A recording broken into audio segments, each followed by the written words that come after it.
Olá pessoal, na aula de hoje nós vamos discutir o que é cultura, vamos também falar sobre o que são práticas culturais e vamos apresentar dois modelos de análise de como a gente investiga fenômenos sociais na análise do comportamento.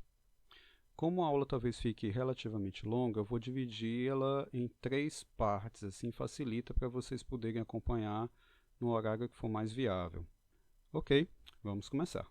A primeira questão que eu queria tratar é explicar para vocês por que a gente está discutindo cultura numa disciplina de epistemologia, né? O que é que tem a ver cultura com discussões filosóficas a respeito de por que a análise do comportamento é como é, né? Que é a base da pergunta epistemológica da disciplina.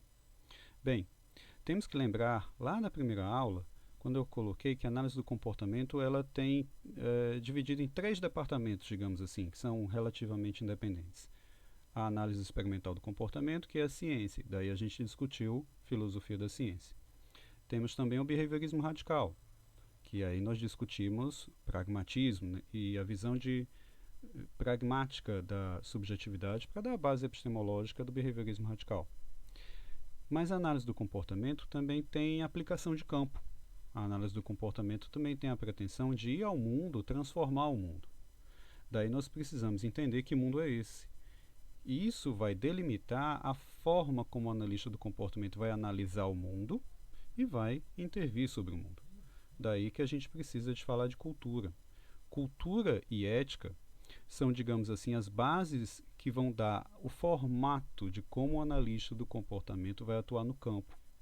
Então a gente pode dizer que, para entender uma epistemologia da praxis da análise do comportamento, a gente precisa entender o que é esse mundo em que o analista do comportamento vai atuar. Daí a gente tem que falar de cultura numa disciplina de epistemologia. Também temos que relembrar, aí da disciplina de subjetividade 3, que a análise do comportamento, ao olhar para o mundo e ao olhar para a sociedade, não vai utilizar o modelo de causa e efeito. A gente vai novamente retomar o modelo de relações funcionais, que já discutimos, e também o modelo de seleção por consequências. E quando utilizamos o modelo de seleção por consequências, temos que lembrar que é possível aplicá-lo em três diferentes níveis históricos de análise. A gente pode aplicar o modelo de seleção por consequências para analisar a história da espécie. Aí a gente está falando de filogênese, é o nível filogenético. Podemos utilizar o modelo para estudar a história de vida do sujeito, aí é o nível ontogenético. E no caso que a gente vai tratar aqui na aula de hoje, a gente vai começar a falar sobre como é que a gente analisa o terceiro nível de seleção por consequências, que é a análise de práticas culturais. É quando a gente vai ver não a história da espécie, não a história do indivíduo, mas a história de coletividades, a história de comunidades, mais especificamente a história das práticas culturais dessa comunidade ao longo do tempo. Uma das principais características do terceiro nível de seleção por consequências, ou seja, o estudo da cultura, é a questão do ambiente. Nesse caso, no nível social, no nível cultural, o ambiente sempre vai ser a ação de outros. O ambiente sempre vai conter algo que alguma outra pessoa ou várias outras pessoas, de forma organizada ou não, estão fazendo. Então, no contexto de análise cultural, a ação do sujeito ela está mergulhada dentro da ação de outras pessoas. Então, nesse caso, a gente tem que a ação de um vai ser contexto para a ação do outro.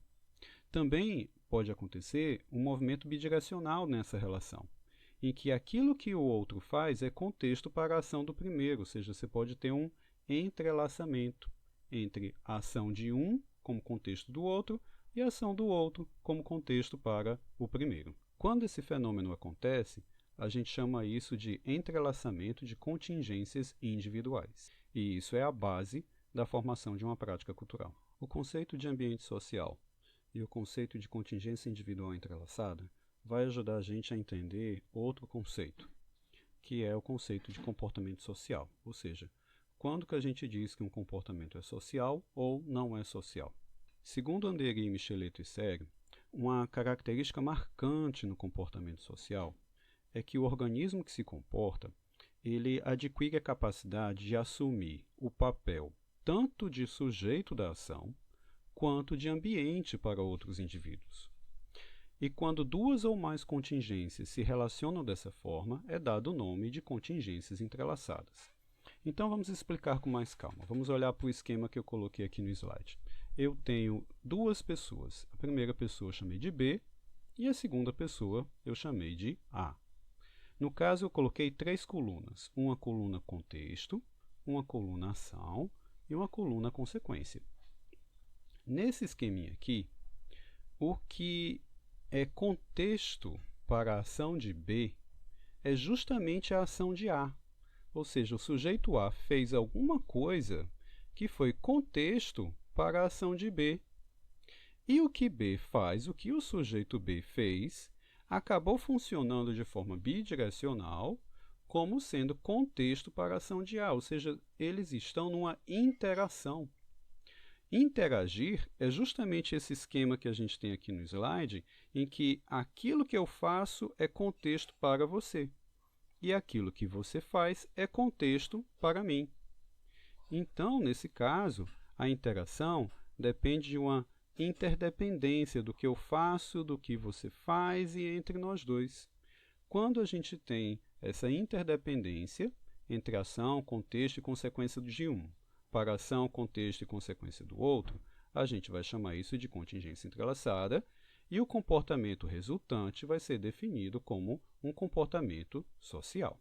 Até aqui a gente definiu ambiente social, definimos também contingência entrelaçada, também foi definido o que é um comportamento social. Agora a gente pode fazer uma apresentação sobre o que é que a análise do comportamento define como sendo algo maior que é a cultura. Glenn, em 2004, se refere à cultura como um conjunto de padrões de comportamentos aprendidos, transmitidos socialmente, bem como os produtos de tais comportamentos, objetos, tecnologias, organizações, etc. Bem, vamos trabalhar um pouquinho com essa citação parte por parte. O primeiro aspecto é que Glenn coloca que a cultura engloba o conjunto de padrões de comportamentos aprendidos. Então, vamos lá. Padrões de comportamentos. Se eu estou falando de padrão, eu estou falando de algo que se repete. Mas se repete de formas parecidas e não exatamente iguais. Vamos dar um exemplo disso. A nossa cultura tem a prática de celebrar aniversários no dia do nascimento a cada ano das pessoas. Sendo que cada vez que a gente vai celebrar esse aniversário, a gente faz de uma forma um pouquinho diferente. Cada celebração, a cada ano, de cada pessoa, tem pequenas variações. Tem elementos estruturais semelhantes, mas também tem divergências. Então, a gente está falando aqui de um padrão que não é um padrão copiado e colado, mas é um padrão de que você tem certos elementos ali que são parecidos, não iguais, parecidos, entre uma interação e outra interação que a gente chama de celebrar um aniversário. Então, temos aí padrões de comportamentos. Segundo ponto, é aprendido. Então, não é um padrão de comportamento geneticamente determinado. Não existe um gene que determine que a gente tenha que celebrar aniversário a cada ano. Não existe um gene para isso, não há uma determinação biológica para isso. Isso é uma constituição histórica da maneira como a gente vive em grupo. Então, isso foi ensinado para a gente. Ensinaram para a gente que precisamos, devemos, podemos celebrar um aniversário a cada ano que passa. Em seguida, a Glenn coloca transmitido socialmente. Então, é algo que a gente aprendeu, e a gente aprendeu por modelo, a gente aprendeu por instrução verbal, ou seja, alguém usando a linguagem ensinou para a gente que a gente deveria fazer isso. A transmissão ela tem que ser social. Não foi uma transmissão, novamente, biológica, foi uma transmissão que outra pessoa mostrou para a gente como fazer. Bem como os produtos de tais comportamentos, ou seja, aquilo que resultou da vida em sociedade, aquilo que resultou da transmissão social, aquilo que resultou destes padrões de comportamentos aprendidos com o outro. E aí vão entrar objetos, tecnologias, as instituições, como por exemplo a nossa universidade, ela é o produto de uma interação social altamente complexa que passa de geração para geração e tem uma transmissão social. Então, a nossa universidade também faz parte da cultura. Então, a cultura envolve os padrões aprendidos, transmitidos historicamente através de uma transmissão social, e os produtos que decorrem disso tudo. Terminamos a nossa primeira parte. No próximo vídeo, a gente vai começar a discutir os modelos que a gente utiliza para entender os fenômenos sociais na análise do comportamento. Até lá!